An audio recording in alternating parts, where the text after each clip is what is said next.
So what you see behind me is the Air Defense Light Variant Prototype, or the ADLB.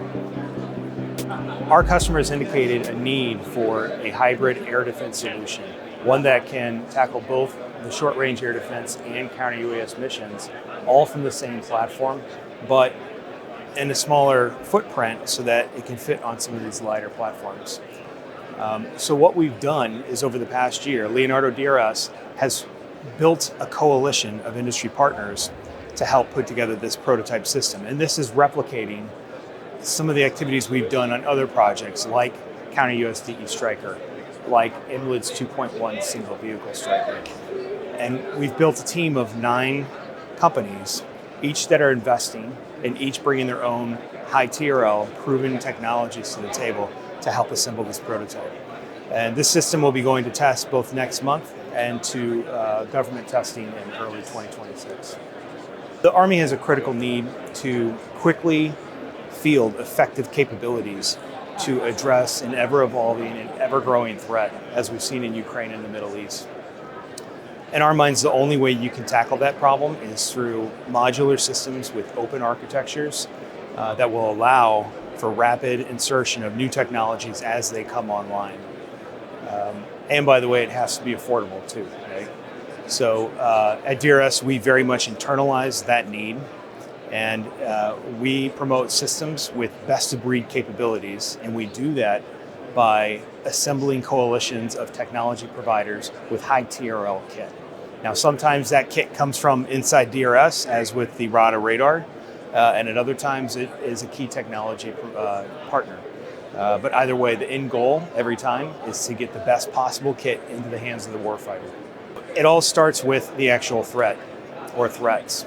If you have a diverse threat set, that's going to require a diverse set of approaches to tackle various DTID needs. If you look around this trade show, you're going to see lots of great kit, but I promise you won't find a single silver bullet, if you will. What makes a solution truly effective is sound integration, and that's something we do every day here at DRS. Because of that, we recognize all of the problems and constraints of integrating on some of these smaller platforms. Modularity is incredibly important in our minds. At first, it seems to be at odds with the concept of a well-integrated system, but it doesn't have to be. You can have both if you have well-defined interfaces at both the hardware and software levels. And that is really the ultimate goal of an open systems architecture, one that is going to allow for quicker technology evolution, as well as portability, not only across platforms, but across units and across environments as well. Real-time threat data is obviously invaluable to a defense contractor. And for the last 4 years, Ukraine has more or less served as a battle test ground, and we have capabilities that are actively over there. So during that time frame, we have been analyzing data from those systems to help us better tailor our detection algorithms, our threat libraries, and even full kill chain on these various systems. Ukraine has faced swarms of drones that require continuous, multifaceted defense of large areas.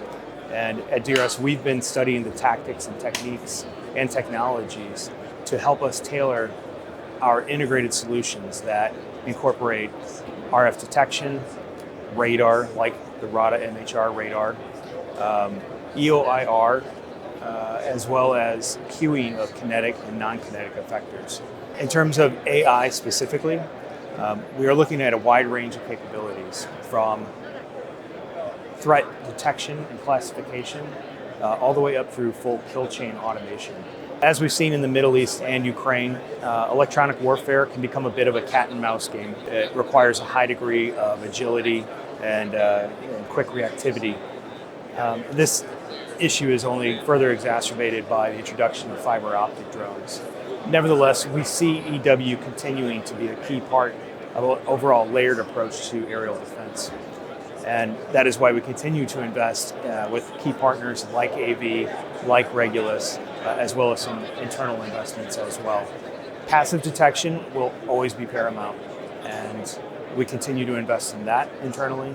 And then I think solutions that adapt a modular approach, allowing the user to swap out capabilities based on tailoring to a specific mission need, or adding new capability as it comes along. I think that will be an enduring capability. Leonardo DRS has been the prime contractor on the MLIDS program since about 2017, and we have been producing systems on that contract. Most recently, we've begun fielding for the MLIDS 2.0 variant, and then next year we will begin delivering systems for the MLIDS 2.1, which is a single vehicle Striker variant. For the MSHORAD program, we're the mission equipment package provider, and we assemble and integrate that system and deliver it to GD for final install of the systems.